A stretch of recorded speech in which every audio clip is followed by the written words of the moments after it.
Have you ever heard of the infamous FIFA Pro that spoke up, spoke the truth, stood up for all the nonsense EA Sports was doing wrong all the way back in FIFA 17, 18, 19, that era, and was permanently banned as a result? Now, he went overboard, as you're going to see in this story, but this is the exact motivation many of us need to speak up against all of the nonsense, not only in FC, because I don't play FC anymore.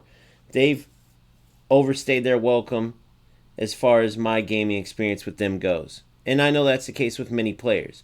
But I'm talking about the same thing being needed in eFootball, and if you're a UFL player, UFL as well.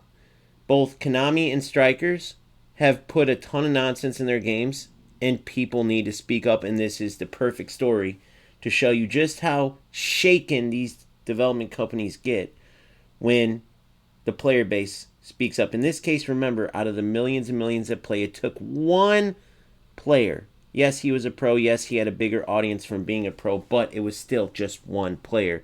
And all he spoke was facts. And look how they treated him. Let's get into the story. This is the story of one of the most controversial FIFA players ever. And if you joined the FC scene recently, you might not even know his name. But he is one of the very few people EA has banned from every service and game they make. Ladies and gentlemen, this is Kurt Fennick, Right in the logo. also known as Kurt 0411. Before the arguments, the suspension and the lifetime ban, Kurt was known for something far simpler. He was really good at FIFA. He grew up in Malta, played his way into international events, and showed he could compete with the best players in the world. At FIFA 18, he reached deep stages at major events, and in FIFA 19, he earned enough points to qualify for the Global Series playoffs, something that only top players managed at that time. He wasn't known for the drama, he was known for competing with the very best. 7, Cricketter's past 1, he goes past 2! As Kurt competed, he streamed and made YouTube videos, and that's where everything really exploded. He started uploading brutally honest commentary about FIFA, stuff that almost no other pro dared to say publicly. For example, after he got the chance to play the FIFA 19 beta at the time, he flew home after and completely trashed the game. If the game is going to be anywhere close to that beta, the final release, we are in big trouble. This video made fans who felt ignored suddenly have someone voicing everything they wanted to say. But EA wasn't amused. In late 2018, Kurt received his first official suspension, roughly half a season after EA flagged some of his public comments about big FIFA creators as personal attacks. I'm sure all of this would get resolved with a simple apology from my behalf, but yeah, quite frankly, there is no chance in hell that's ever going to happen. So right off the bat, you have a very strong-minded, very skilled player that's going to be at the top of the game. So you better believe EA Sports took notice quickly, because they don't like people that are not afraid to speak their mind. They want weak sheep that will follow along and kiss the ring, so to speak, so that all the players in their audience will eat up what they're saying and go spend money to buy the game. That's all EA Sports wants. They're not interested in the truth. They're not interested in hearing feedback to improve their game. They just want your money. And guess what? Kurt is the type of player we all need to be, because he wasn't having that. If it was trash, he would say it was trash. If things were good, he would say they were good. And it was the same with content creators, which, by the way, we need that too, because there's so many BS content creators out there that are afraid to speak the truth. They're just making clickbait videos that are just trash at what they do, and they have all these players just ignorantly eating out of the palm of their hand, and it's quite frankly disgusting, especially when they know they're doing it to a lot of younger players that don't know any better. Kurt later explained that EA believed his criticism of creators like Marshall and Castro counted as attacks, while he saw them as harmless opinions. This suspension is the roots of everything that follows, because from here, Kurt felt that EA had a target on his back. As the 2018 season continued, Kurt had his first major live incident. At a competitive event late in the FIFA 19 season, after conceding what he believed were kickoff glitch goals, Kurt simply walked off stage mid-match. Cristiano Ronaldo dans la surface de réparation, et le voilà. Voilà le troisième engagement, le troisième en goal. C'est terrible pour FIFA Ostoun qui ouais, et jusqu'au playoff également. Oh, what a baby. He can't handle losing. He can't handle getting a goal scored. But what you don't get was that this was meta trash. It wasn't skilled football. It should have been removed from the game, the way that player scored. And Kurt had been standing up for this on his content and posts and everything else. And it finally happened on the biggest stage, and he still walked away knowing he would be punished, knowing it would affect his standing in the event. So whichever way you look at it, right, stupidity was definitely a part of it, but without a doubt, he was standing up for the right thing. The nonsense has been going on for years. This is all the way back in 2019, and at least we had someone at the biggest stage, one of the best in the world, risking actual money. Think about all the players out there that are total rats for no reason. And this player had actual finances to lose by doing this, and he still stood up to EA Sports and the trash that they've been adding in the game for years and years. That clip spread everywhere. To some, it was passion boiling over in a broken meta, and to others, it was unprofessional behavior from a pro on stage. But no matter who was right, this moment followed Kurt for the rest of his career. It was the spark that made people realize Kurt wasn't just a critic, he was a lightning rod. Then came the moment that turned him into a household name in the scene. During the FUT Champions Cup in Atlanta in early 2019, which was one of the biggest tournaments of the season, Kurt walked straight through into a broadcast area during a live interview with Castro. About the Royal not being able to. I don't care if I can bear it. Come on. They're here to watch me. Hey. Good luck. I'm being deadly serious. They're here to watch me. Okay, maybe right, maybe they are. Why don't you, Kurt? You go concentrate on your game, and we'll all be able to watch you. Let's win, huh? If you win, you do an interview. You go focus. You go focus. To viewers, this was quite shocking. To Kurt, it was justified. He felt the broadcast didn't show his games and never let him speak after important matches, even when he was performing well. This wasn't just about complaining about gameplay. Instead, this was confronting the competitive system directly. Inside EA, this was taken seriously. Media coverage later described it as one of the key reasons that he received an official final warning from EA about his conduct at the Global Series events. And once again, hungry to get the truth about the nonsense going on, instead of just sugarcoating, acting like everything's fine to stay on EA Sports' good side, to the point where he didn't just sit back and watch them put him in the back and try to muzzle him. He came out and said, let me get a word in. Let me talk, because none of these guys will tell the truth, and I will. That is exactly what we need right now in all football games. These guys, you have to understand, they live in this delusional world that they think they're doing a good job, right? They think they are doing an okay job. They think that everything's fine, when in reality it's not. In reality, every single one of these employees who has worked on the last couple of games should be unemployed right now.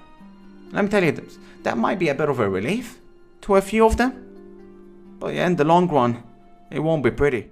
And he could not have been more accurate. Look at the state of not only FC, but all these games that mirrored the quote-unquote king of football gaming.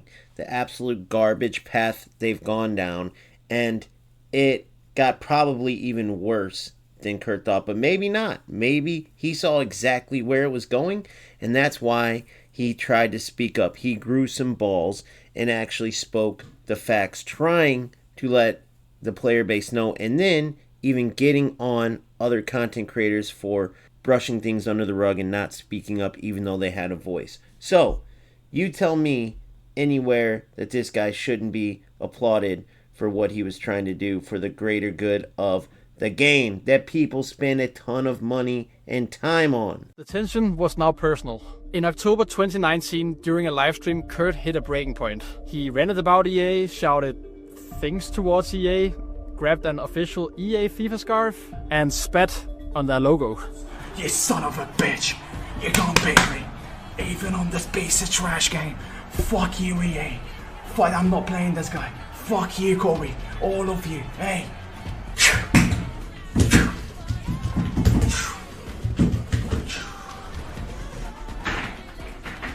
I'll celebrate this draw.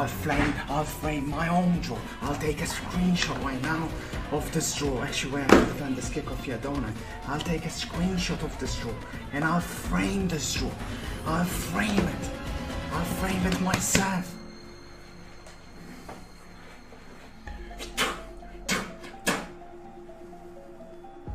Above all, right in the logo. This moment went everywhere. Clips, screenshots, articles. It became the symbol of how far things had escalated. And most crucially, it was one of the final straws from EA. On the 1st November 2019, just weeks after the rant and the scarf incident, EA banned Kurt from the entire FIFA 20 Global Series. He couldn't compete anymore, he couldn't earn any points, and his road to the World Cup was officially over.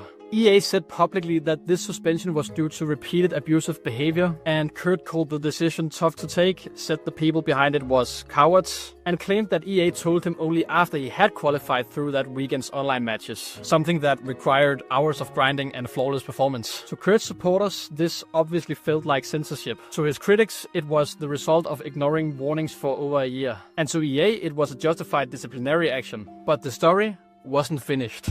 It was about to get even way bigger, because shortly after the ban, several EA staff members had their personal Twitter accounts hacked. The hackers posted messages supporting Kurt, including a fake EA unban announcement. Now, there has never been any evidence linking Kurt to the hack, but inside EA, the situation around his name was becoming a problem they couldn't ignore. Staff were being impersonated, harassment was increasing, and the relationship was collapsing completely. On the 24th of February 2020, EA issued the biggest punishment in FIFA esports history. A full permanent ban from all EA games, all online services, and all future titles. In their statement, EA said that Kurt's behavior crossed a line of decency, that he posted abusive and threatening messages, and also that they will not tolerate threatening behavior. And Kurt rejected everything. He said that there was no threats at all, only insults, and described the whole thing as a witch hunt. This was the final break, and unlike every ban before it, this one wasn't temporary. Even after the lifetime ban, Kurt has tried a couple of times to play FIFA, but every new account he created was banned, streams were suddenly removed. He said Twitch warned him EA issued copyright strikes for playing FIFA, basically risking his whole channel, so this ban was absolute.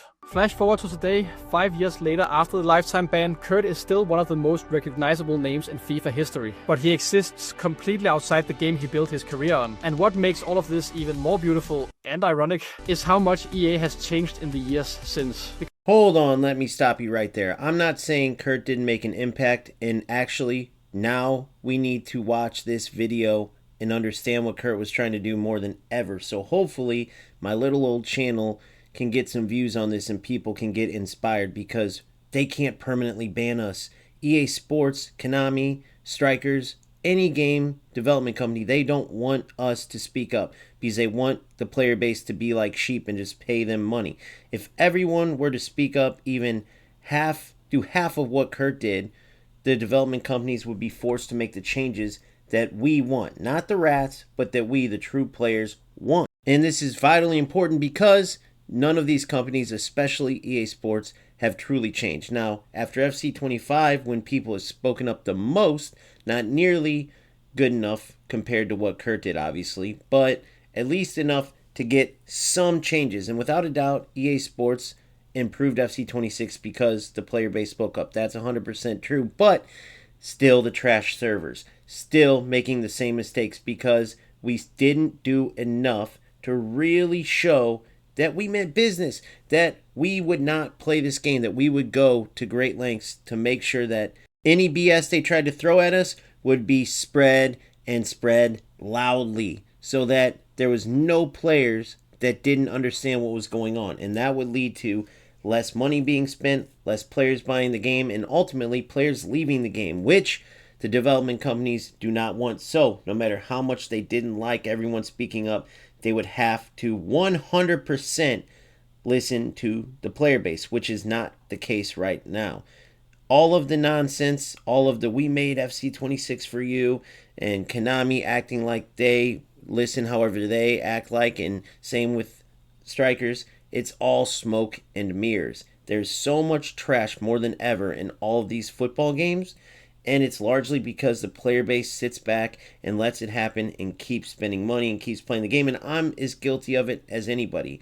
So trust me, I need this motivation too. But I 100% go the extent, some would say too far, with addressing the rats, because at the end of the day, without rats, it wouldn't matter about all the nonsense because people wouldn't be abusing it. But with that being said, we know the rats will always be there, and these development companies are the ones we have to lean on to get the trash out of the game so that we can enjoy the football games that we all have grown to love because we love the beautiful game. It's as simple as that.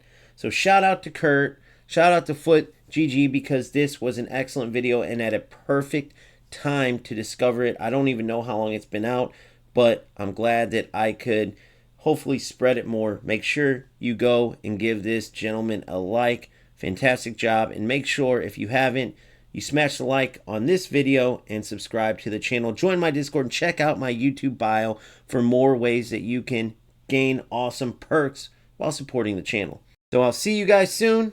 Peace out.